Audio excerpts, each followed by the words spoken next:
All right. Well, welcome. I'm Olin Giles, and I want to welcome you to Why Christianity.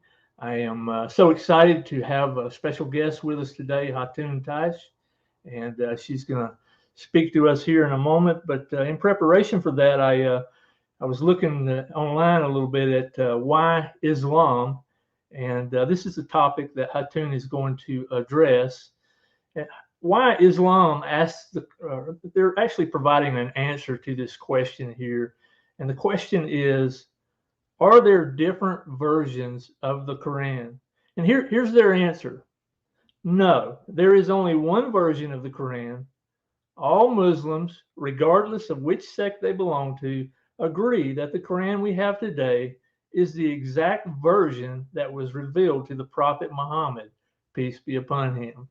So Hatun is here today with us, and she's going to respond to this claim and talk to us about the different versions of the Quran and how we can use that perhaps in our evangelism and apologetics approach. Hatun, how are you? Peace of Christ be with you, brother. I am good, thank you. How are you? Doing very well. I am so grateful that you were willing to do this with me. We talked a little bit Forced about. in, I'm sorry. Say it again. kind of forced into it. You've been hunting me down for years. Well, thank you so much. I know we talked last year about this time, and you promised to be on my YouTube channel, and I thought I was going to, build up a few more subscribers, and I did triple my subs from this time last year, and it's growing a little bit. But again, just thank you so much for your willingness to do this. I have a great deal of respect for you. I talk about you at church and in my small group meetings and when I'm teaching constantly. I just it just seems like you have no fear when it comes to this, and just grateful for your testimony and the work that you're doing. So I'm going to turn it over to you right now, and I'll be listening, and we'll do some Q&A at the end. So if anybody has any questions while they're listening, please post those in the comments, and we'll try our best to get to them at the end. I'll turn So, it over to you now. thank you. Before you kind of leave me here, Okay. just a practical question. So, as you were opening up your live stream, you expressed that you went to Why Islam and then answered us, saw the question of are there different versions of the Arabic Quran, and simple answer for that to us no. Can I ask what is the date for that? Is that like recently you pick up the leaflet, or is it been on YouTube for centuries? This is on the Why Islam website, and this is kind of, when I looked at their website, I kind of modeled my YouTube channel and what I'm doing, why Christianity as a response to this.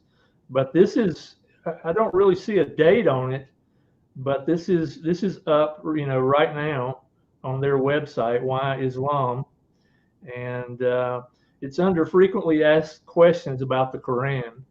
Yeah. Okay. So this seems to be their position at the moment. Okay. Because I'm surprised by that. Reason for that is that statement has been circulating in Muslim world for a couple of decades now. That Yeah. has been perfectly preserved. Sunnis, Shiites, Muslims in Morocco to in Japan to in the US, everyone is exactly following the same Quran. That's been like information people are circulating last couple of decades.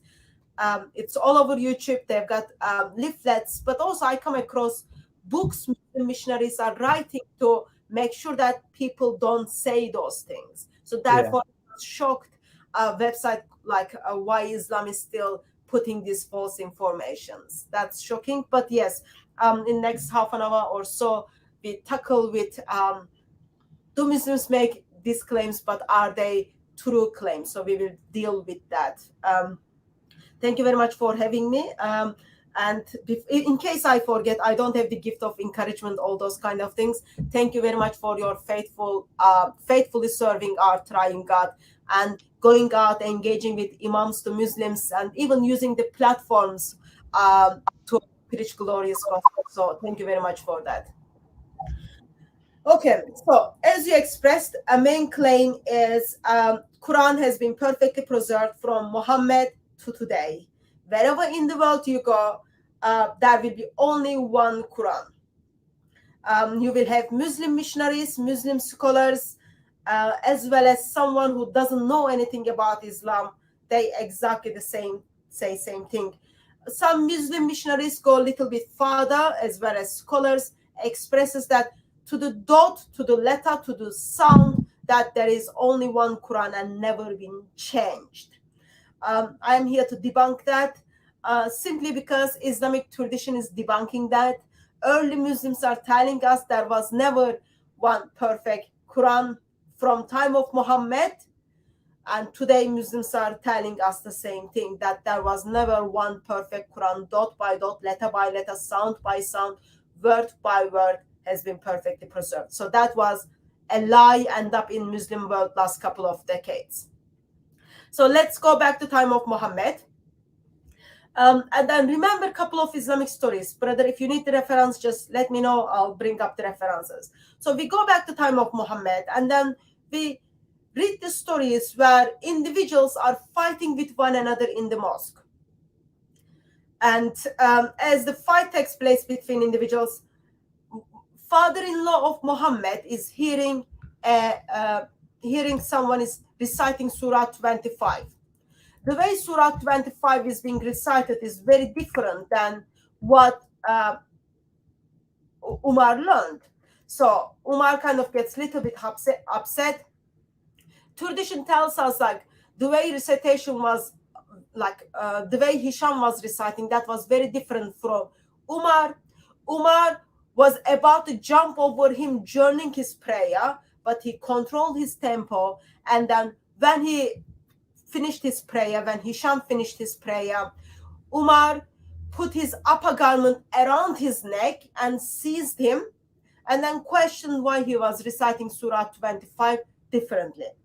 Both of them went to Muhammad, and then Muhammad heard both of recitations and then expressed that Quran revealed to him in 7 different ahruf. So this is very well known story from Bukhari 514 to 561. Here's the problem with this story. Muslims would kind of know about it. They are very much aware. This expresses that there are different versions of the Quran at the time of Muhammad, because Umar and Hisham are reciting two different versions of Surah 25. Umar and Hisham belong to the same tribe. Both of them are adult and both of them are male. They speak the same dialect.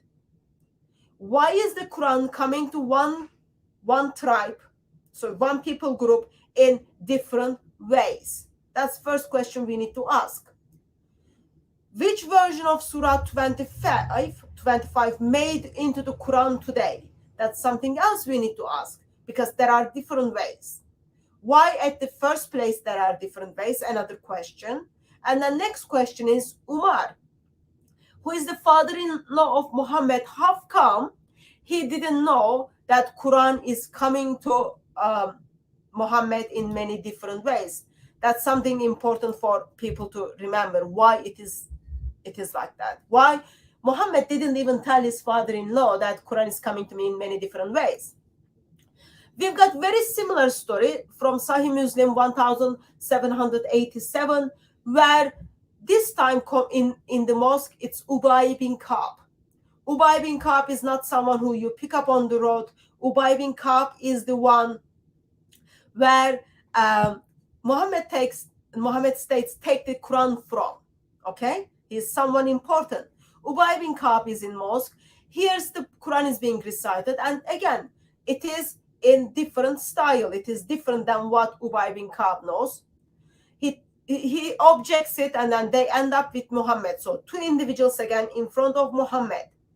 Ubay bin Ka'b doesn't know Quran comes in different way. Other person doesn't know Quran comes in different ways, and none of them know anything about it. Okay?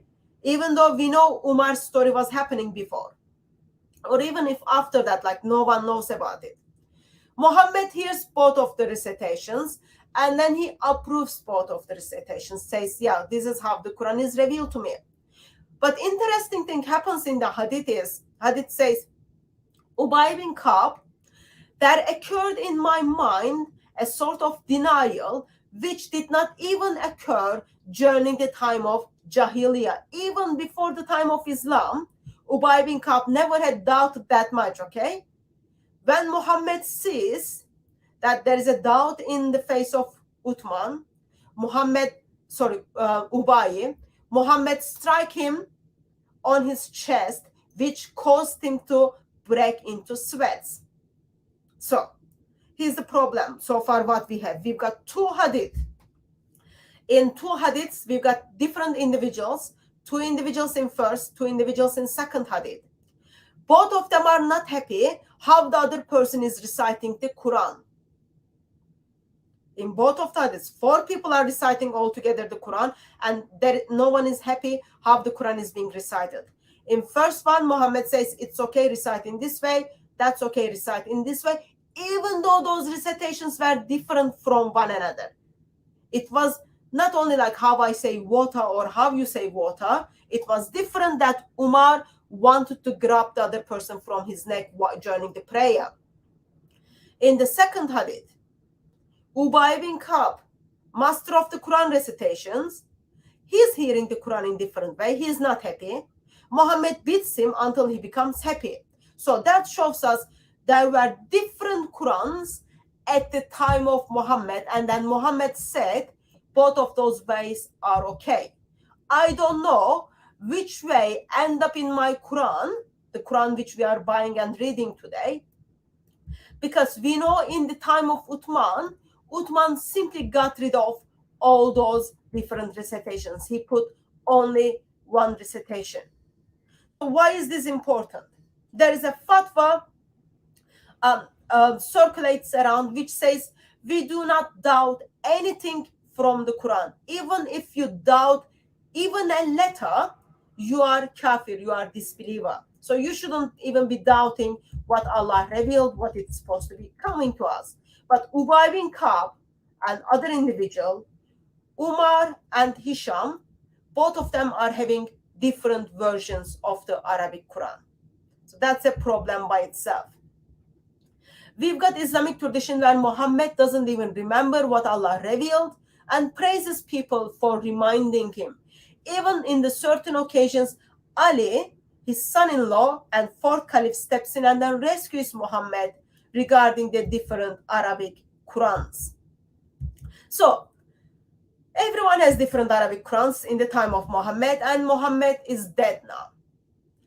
Sadly, he didn't left a Quran behind him. That his one and only job was to pass the Quran down, but he did not do that well at all.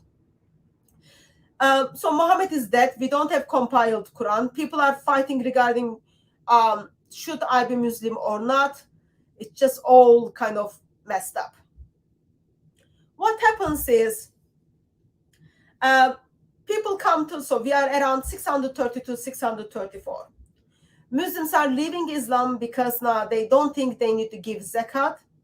And Muslims are calling those apostates, and then they are killing one another. 70 people who memorized the Quran from beginning to end died in that battle. 70 people. Muslim world is shaking that now they are kind of a bit having problem that they are losing the Quran. Therefore, they need to compile the Quran. They are putting first Quran together in the intention of we are losing the Quran. We've got to put whatever we left. Quran is being compiled under the Abu Bakr, and then pass it to Umar, and then pass it to the daughter of Umar, Hafsa, who was also the wife of Muhammad. Around 656 time, there is another battle is taking place in Azerbaijan. So Muslims who are reciting the Quran in that battle are having some problems, because one group of Muslims is reciting Surah 196 different than the other group. And the way Quran has been recited causing Muslims to call one another as kafir disbelievers. So remember, even if you doubt even one letter of the Quran, you are identified as kafir. Now, surah verse is being recited differently. Muslims are calling one another kafir, one another disbelievers, and then they end up. Chief of the war comes to Uthman and then says, we need to compile the Quran and then make one Quran so that there is no division between Muslims as there is a division between the Christians and Jews. So division is something very big deal in here. Christians and Jews don't agree in their book regarding what's supposed to be in the New Testament. So half of the book versus other half of the book. So that division was very similar according to Islamic tradition in Muslim community. So what Uthman does, he does something very good. They compiled they decided to make one copy of the Quran. As this copy of the Quran is being put together, Uthman orders every written version of the Quran to be burned. As they putting the Quran together, they are getting half-size Quran, and then they have to return half-size Quran in the way they took it from her. As well as like they've got the copy of the Quran, but still Zayd bin Thabit goes and then ask people what's supposed to be in the Quran. Half-size Quran is being returned. Uthman has one perfect Quran. As this Quran is there are other Qurans. Uthman orders everything to be burned. Whatever's supposed to be out there, everything is being burned. That Quran copy is being compiled, multiplied, and then sent it to the many different cities with person who memorized it. As that take place, so we've got at this stage, according to Islamic tradition, we should have only Uthman's copy and Hafsa's copy. Hafsa dies, they take Hafsa's Quran and then they destroy Hafsa's Quran. So there is intentional control of keeping one Quran by the Caliph. I hope by this stage everyone picked up. Firstly, Quran is being burned by the Muslim believer, Muslim Caliph, leader of the Islamic society is burning the Quran. The Quran is being circulating. At this stage, we've got people who are having some problems regarding their own copy of the Quran. So we've got someone called Ibn Masud. Ibn Masud's copy of the Quran was different than what the copy of the Quran compiled under the Uthman. So this is only 20 years after the death of Muhammad. Okay. So tradition says when the Musafs were ordered to be burned, this offended Uthman ibn Masud, and then he said, whoever can keep himself a Musaf, let him keep it back. Whoever does so will bring forth on the day of judgment. He doesn't want people to kind of let their Quran to be burned. He wants their Quran to be kept, and their Quran is different from what Uthman compiled. And then Ibn Masud continues and then goes on, I have recited the Quran from the month of Muhammad, 70 surahs, while Zayd bin Thabit was still a boy. So shall I live what I took from the month of Messenger of Allah? So he's saying, well, I learned 70 surahs from Muhammad himself, while Zayd bin Thabit, who compiled the Quran, was just a child. So are you telling me I need to give up what I learned from Muhammad? People didn't like Ibn Masud. They broke his book. They broke his hip. And then they kind of forced him to, Muslim says they kind of, at the end, Ibn Masud agreed what's supposed to be in agreed what Zayd put in his Quran. But that was after they broke his hip. So, Islamic tradition expresses that Zayd bin Thabit has Quran, which is 114 chapters.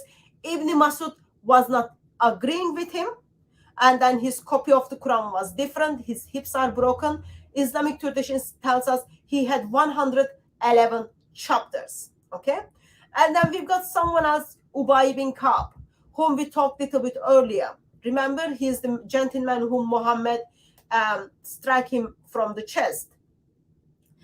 His Quran contained 116 chapters. And he's the one which Muhammad says, take the Quran from this guy. So with only like 20 years, you've got a Quran which is 111 chapters. You've got Quran which is 114 chapters. You've got Quran which is 116 chapters. I am not even talking how the big chapters of the Quran got missing. I'm not even talking how the animals came and then eat the word of Allah. That's like something little bit different. I'm not focusing on that right now. We come approximate 900s. So this took place around 7th century, and then 600s, and then we are in 900s. Muslims are telling us in 900s that they are seeing approximate 50 different Arabic Qurans around. 50 different Arabic Qurans. And of course that is causing problem. Of course that is causing problem in Muslim world. That is causing problem in Muslim world, and then they need to come up with the solution. What to do? Muslim steps in and then decides, okay, what are we going to do about with these different Arabic Qurans? They decide that they are going to, this is not Allah, by the way, they are deciding, they are going to kind of officialize Qurans. So they are going to choose some readings which are more popular than other Qurans, some Qurans that they are much popular than other Qurans, and then someone called Ibn Mujahid. By this time, we don't know who he was because he wasn't living in the time of Muhammad when Muhammad was receiving the revelation. He wasn't living in the time of the Sahabayas when they were like dealing with the Quran. He wasn't in the time of Uthman. He's like approximate 300 years after Uthman.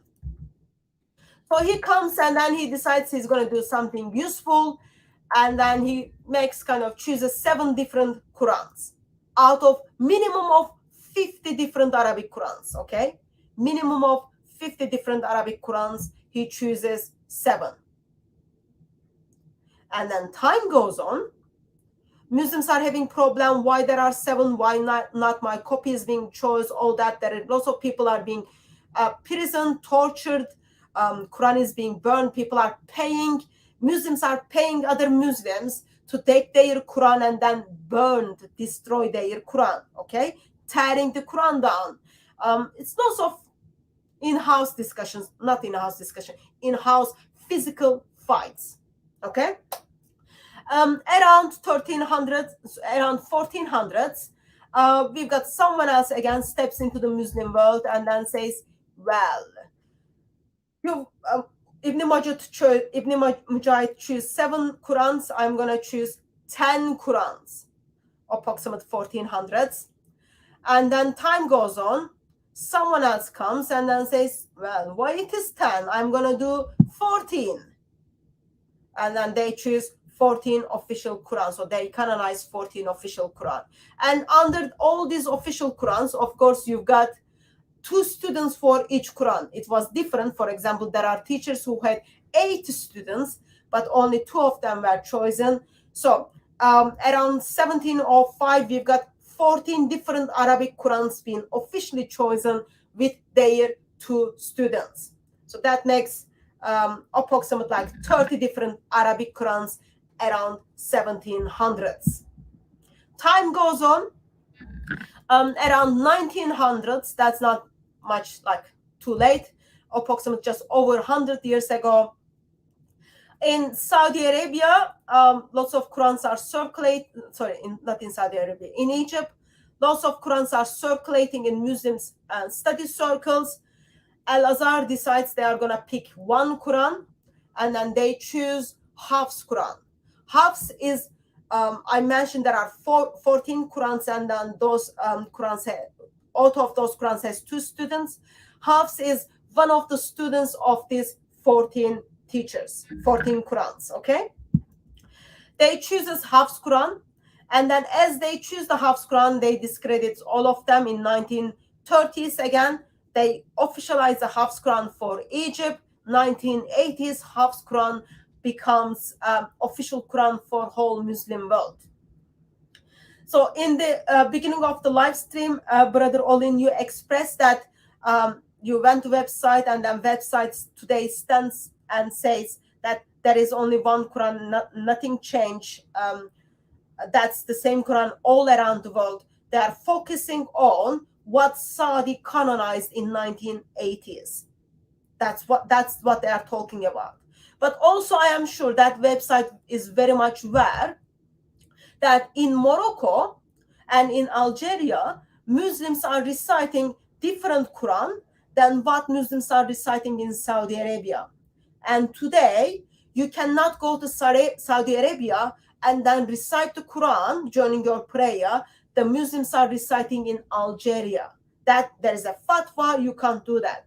And then same thing, Saudi Muslims cannot go to Algeria and recite their own version of the Quran. That's the Hafs Quran, because there is a fatwa that Quran is being banned. So Muslims are very much aware that there are different Arabic Qurans. They are very much aware that they should not be praying behind the Imam who is reciting the other Quran. They are very much aware they should not bring those different Qurans into their mosque. I'm just surprised and shocked that there are Muslims out there still today are saying that. It's not only countries like Saudi Arabia and Algeria are banning those kind of Qurans, but a couple of years ago, Muslim missionaries start talking about those different Arabic Qurans, and then they expressed, yes, there are different Arabic Qurans, we are aware of it, we don't know how all this kind of comes together. Like there is Sheikh Yasir Qadi talks about talks about Aruf and Qira'ats, and then says, well, there are holes in the narrative, I don't know what it is actually. Like he was asked, if I give you empty paper to write down the version of the Quran, which one would you write? If they're all exactly the same, I am sure Sheikh, who has done lots of studies on this, simply would say, oh yeah, I would write this one. They are all the same or something. But he said, I don't know. It's not easy, yes or no. So he doesn't know. Again, a few years ago, Muslim missionaries published book titled Bridges Translation of the 10 Qur'ans. In this book, they are talking about there are different Arabic Qur'ans. Not only they are talking about there are different Arabic Qur'ans, but they are giving us examples how Arabic word changes from one Quran to other Quran, as well as how it changed the meaning. So today, 21st century, are we in 2023? Yeah, 2023, end of September, there are many different Arabic Qurans circulating around. Muslim missionaries, Muslim scholars are very much aware of it. As a Christian, this topic is important to us. Why? Because Islamic tradition tells us that the way Muslims are going to recite their Quran is going to affect their eternity. That Quran is going to intercede for those who recited it. Even in the certain occasions, it's going to take shape of man and shape of bird and argue with Allah regarding those who recited it. And if they are reciting the wrong Quran, which Muhammad never seen, or which Muhammad never put his stamp on it, I am afraid their eternity is in shaky according to Islamic tradition. I am looking from Christian perspective. Doesn't matter which Quran they recite, they are going to make their way to hell unless they turn to Lord Jesus Christ, who is identified as the eternal word of God. I'll stop here. If you've got any question, brother, I am happy to answer your questions. Or if you think if you want me to clarify something, I can clarify that as well. It's up to you. Unless you left me in the live stream and want to do your own thing, that's something else. No, I wouldn't do that to you. Excellent. Thank you so much, Hatun, for sharing.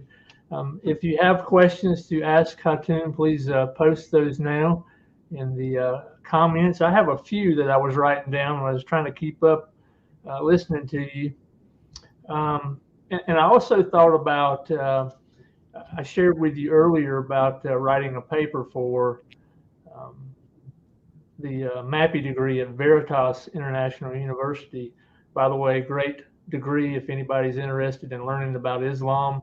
That's a great place to do it. viu.edu. But I was doing some research, and I was looking for a particular ayat in the Quran, and I noticed that it was posted online to reference this ayat, but then when I went to my Quran, the number of ayats stopped short. So my question is, are there some Qurans that have a different number of ayahs? Or Yes. So let's say we've got different Qurans, Hafs Quran and Warsh Quran. I'm just giving two examples. okay, So Hafs Quran and Warsh Quran doesn't have exactly the same numbers. Hafs Quran is 6,236 versus Warsh is different. So even like in Ahmadiyya Quran, which is not even like I'm not even putting in the category of different Arabic Qurans, but even in Ahmadiyya Quran, number of the verses are different. For example, even like you've got Qurans that they don't even have exactly the same number of the verses. Like some Qurans doesn't have last two verses of Surah 9. So that's like another way of looking at it. So if the Hafs Quran says Surah 2 verse 101, that will be probably in Warsh Quran, Surah 2 verse 102. So the way they add Bismillah in their verse numbers, it's different. excellent. I figured that was the case. Would you say that? Could you talk a little bit about the difference between is there a difference between the do the Shiites prefer one of these Qurans over the other, and do the Shiites and the Sunnis differ on which Quran? Or so traditionally, according to Islamic tradition, Shiites had their own Quran. It was Ali's Quran. You've got manuscripts where Muslims are attributing that manuscripts as this is the Ali's manuscripts as well. Traditionally, Shia Quran had extra chapters in it, different chapters in it. But currently, if you go to the Shia mosque, they will be using the Hafs Quran. So there is like this gossips was circulating when I was in Saudi a couple of years ago. They were talking about Shia Quran is different, but when you go to the Shia mosque, they are using the Hafs Quran. Of course, Shia Muslims and Sunni Muslims disagree regarding the biography of Muhammad, but in early days, they were even disagree what's supposed to be in the Quran. If you remember, according to Islamic tradition, like Ali write down with all of his commentaries what Muhammad gave to him. But we don't have that Quran in physical form today. Shia Muslims are using the Hafs Quran around the world. excellent. I figured that was the case. I interacted with some Shiite Muslims here recently, and that's the first time I've ever had the opportunity to do that.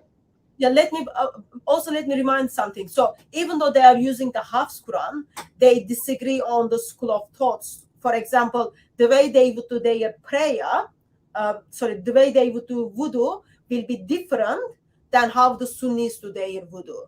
The way they do their prayer will be different than how the Sunni Muslims do their prayer. So there are certain verses has textual variations between the Qurans, and then they have to, in those occasions, instead of like following the Sunni household, they would follow their own imams. Or you will see how they do their wudu will be different, as well as their prayer. Excellent. All right. Well, I think we've got a question here. I'm going to skip some of mine and go to it. Could these different Qurans be covered by the law of abrogation and the different recitations? Well, if you want to cover up, you can use everything to cover up. But for this cover up, I guess you needed to. You shouldn't even be publishing at the first place. So I don't think law of abrogation can do anything, because so the problem we have is, let me give you an example. Pull up an example. So you've got Quranic verse simply states, Just a second. Just a second.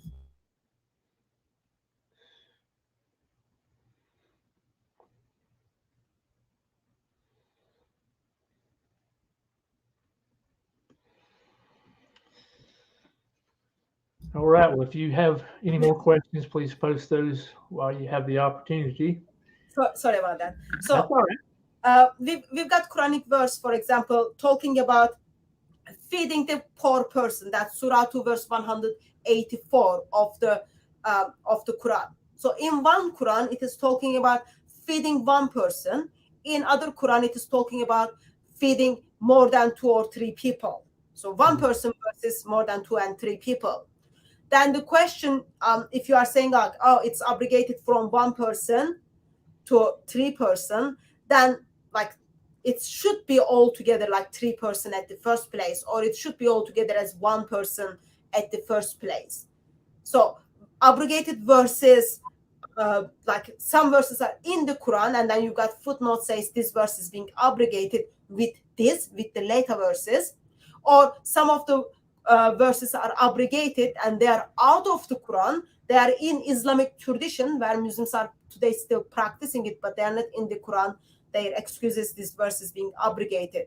So I think when it comes to the different Arabic Qurans, using the word abrogation doesn't make sense, because when we go back to time of Muhammad, the way Muslims were reciting chapters differently was causing problem, and then Muhammad doesn't say that was abrogated or replaced with better version or with similar version. He says both versions are okay, and then he goes a little bit further and then says, well, Allah revealed in 7 ways.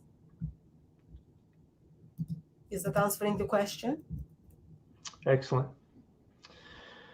Let's see. Carm has one here. By the way, shout out to Carm for taking care of the comments on YouTube. She says, why won't Muslims acknowledge any of this? I'm not sure if we can say Muslims don't acknowledge. They don't want to acknowledge, but there are Muslims who acknowledge it. Like Sheikh Yasir Qadi acknowledges that there are different Arabic Qurans. Mohammed Hijab, a Muslim missionary who was questioning Sheikh Yasir Qadi about it, expresses now, yes, there are different Arabic Qurans, and how do you know which one is what Allah revealed? How do you know which one you should be following? So he talks with Quran only Muslims and then asks those questions. Muslim missionaries writing books about those Qurans. Early Muslims were talking about it, how there are different Arabic Qurans. Some Muslims are saying, oh, this is better than this, I prefer this. Like Muslims are talking about it. In 21st century, Muslims kind of choose to believe what their sheikhs, what their imams, their sheikhs told them. And in the face, because this causes doubt to Muslims. Therefore, in their face, information is there is only one Quran. Quran has been perfectly preserved, because they cannot say, well, we've got more than 37 different Arabic Qurans circulating around the world, which we don't know which one is what Allah revealed, because that will make Muslims to become ex-Muslims. And that's like one of the way they used to, for the preservation of the Quran, they used to attack the preservation of the Christian scripture. So it won't work with their agenda. And I have met Muslims who acknowledge that there are different Arabic Qurans, and then they walked out of Islam. They didn't know how to answer. So it's different whom you are speaking, and also it is different how why they are Muslim at the first place. Some of the Muslims are Muslims because they just like the company, they like that community, all that thing. They don't feel they need to think about seriously of those applications of different Arabic Qurans. As I expressed, theologically, it is the right Quran is going to intercede for you. That is like important theological implications. If Muslims don't care about it, they would simply ignore it. But now it become more like Muslims are very much more aware of it. They are writing books. It's simply, since it is like controversial thing in Muslim circle, they don't like to talk about it. It becomes the job of Christians, or sadly sometimes job of ex-Muslims who are not Christian yet, their job to expose those different Arabic Qurans. So we step in, we destroy their arguments regarding the perfect preservation of the Quran, and we replace that destroyed ideology with how amazing Lord Jesus Christ is, how truthfulness of and Christian faith, and then we have them to give up Islam and turn to Lord Jesus Christ. Excellent. I think you pretty much answered this question right here. Carm asked, when you present Muslims with this information, how do they respond? Do you have anything you want to add to that? You pretty much covered it, I think. But, as I said, yeah, I covered. I'll add a little bit more. So when we were in mosque recently in California with a couple of brothers, they were talking about, sister was talking about, there are different Arabic Qurans, and these young Muslims weren't believing her. So I put up different Arabic Qurans. I asked them to read it. They read it. Sound was different. Meaning was different. They were written differently. First thing happens is like, once they notice it is different, first thing is like, you wrote them. Second thing is they are not different. It's exactly the same. Doesn't change the meaning. Once they know, actually, yeah, it changed the meaning, they choose to walk away. So it's different for all individuals. And of course, it is different how they have been, what they have been told. So we step in and then we ask simply the question, which is at the end, like as we show these Qurans, we are asking, which is the eternal word of Allah, which is in those tablets. Some verses contradicts one another. Some Muslims preferred one version to other version. Some Muslims say this is better than this won't work, this works. So which one is in the eternal tablets of Allah? That's the question we are asking. And both of those Qurans or many of those Qurans wouldn't be. It only has to be one.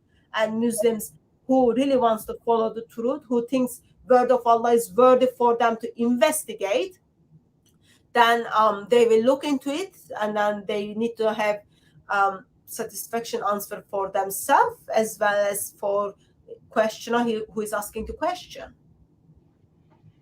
Excellent.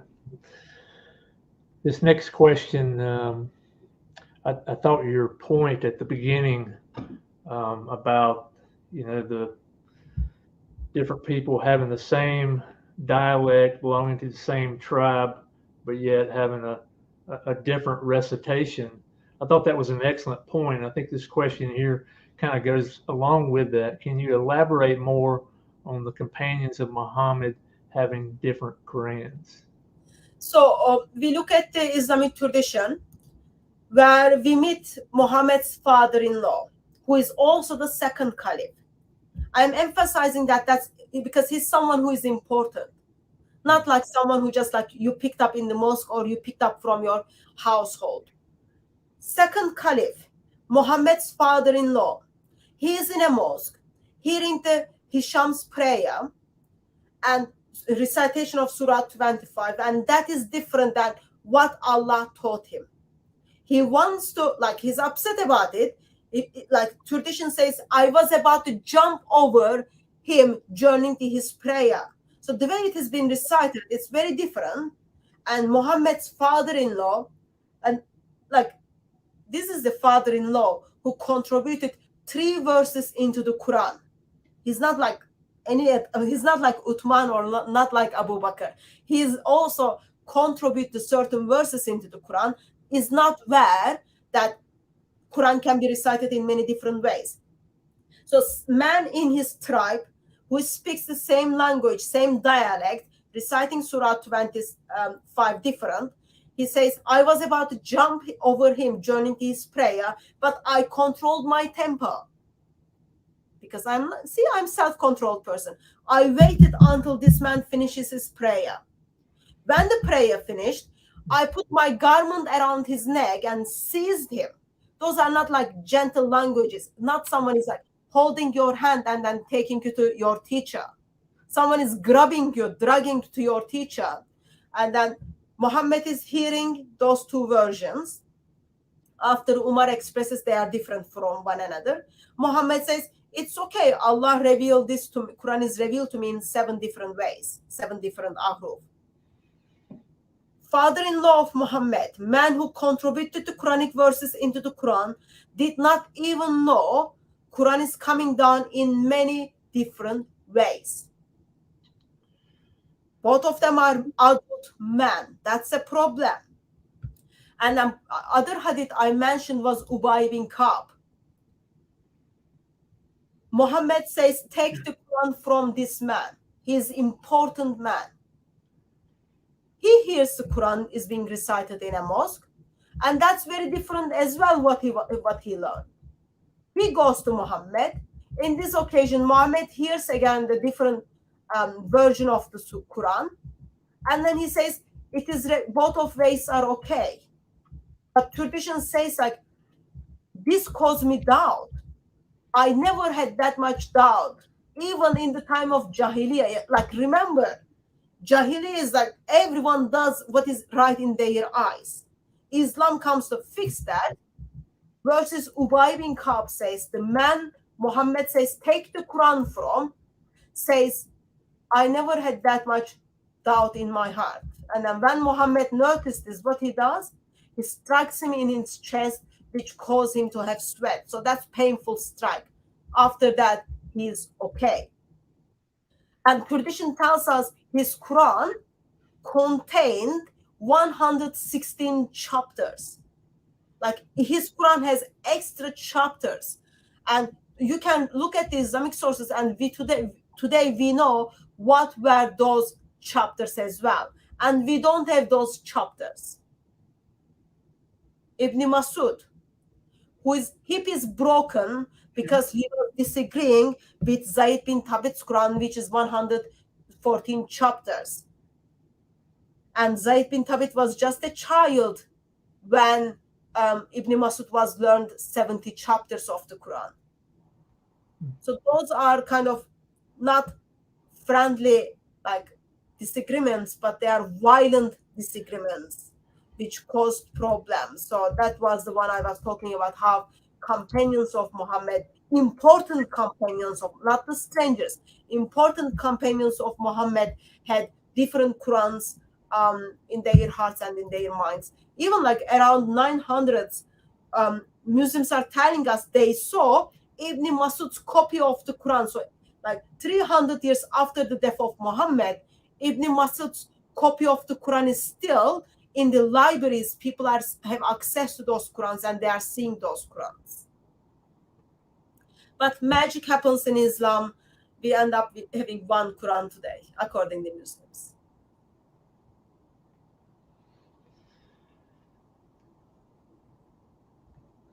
All right. Well, I got one more question for you, and unless there's any more in the chat here. I don't think you used this term, but as you were talking, I was thinking about the term razm. Could you define that and maybe talk about how that applies to what you're saying? Yeah, so I am not Arabic speaker. Probably I will misrepresent the things. If anyone wants to correct, please just step in. So razm are the non-dot consonantal Arabic letters. So in Arabic, you've got, let me check how many letters. You've got lots of letters, okay? Taba, all those things. And some of them has dots in it. Alif, Bata, all those things. So some of them has dots in it. In 7th century, consonantal Arabic letters didn't have dots. So they are called razms. For you to figure out if the letter is ba or ta, you need to put dots in it. Dots up or down. Okay, that makes like letter what it is. I don't have the graph to show it, but like consonantal letters with the dots. So they didn't have that at the time of Muhammad, at the time of Uthman. Current Quran we are having is consonantal letters have their dots, as well as they've got like now vowels and all those things as well. What else? So are you planning to make argument regarding those current different Arabic Qurans contains the same razms? Is that the argument you are gonna make? Well, I just finished up a class with, or I'm finishing up a class with Dr. Brubaker, and of course, he has a book out on that subject, and just thought it was relevant to what you were talking about. And listening to you, interact with Muslims in Dearborn over this topic too, I thought about it, but I just never got a chance to ask you. Put something on the screen. Would you be kind enough and then put that on the screen?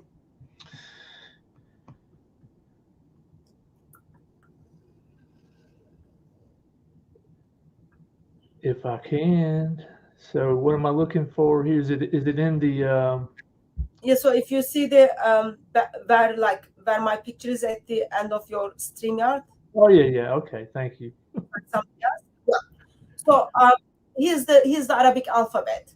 I'm not Arabic speaker, so probably I won't make that much sense. But here's the Arabic alphabet. The letters which is circulated in yellow, they are unique. They don't need dots. Okay.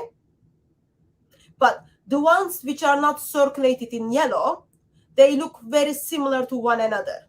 Okay. So ba, ta, ta. Only difference between them is where the dots are. Okay. Wherever you put the dot, you make this constant. You give sound to this consonantal letter. So in 7th century,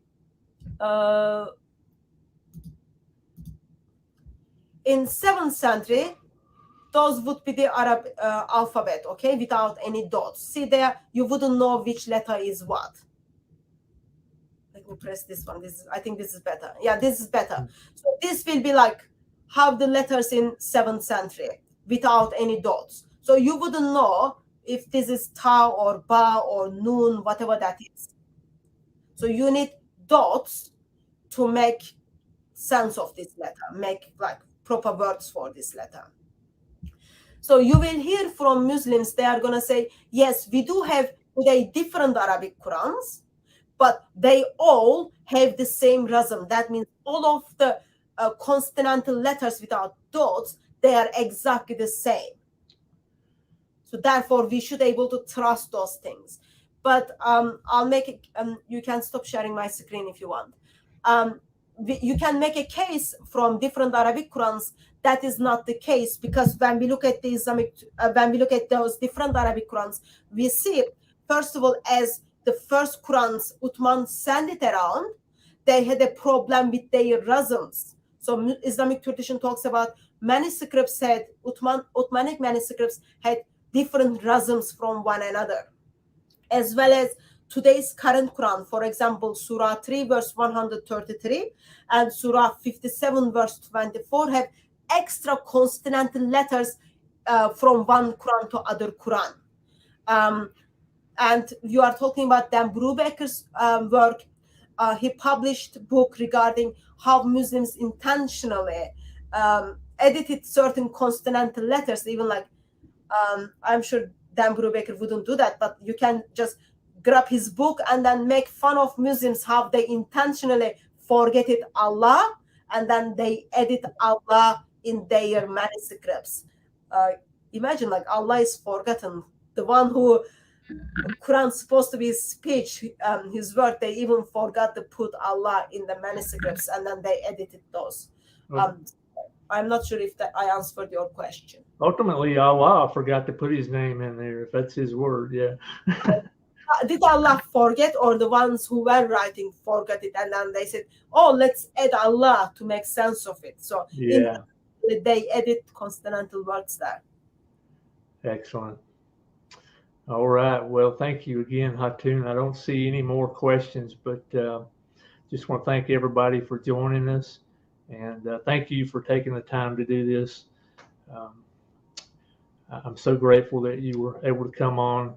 And I was going to ask you, do you have a video perhaps on your channel that speaks on this topic that maybe I could add to the description?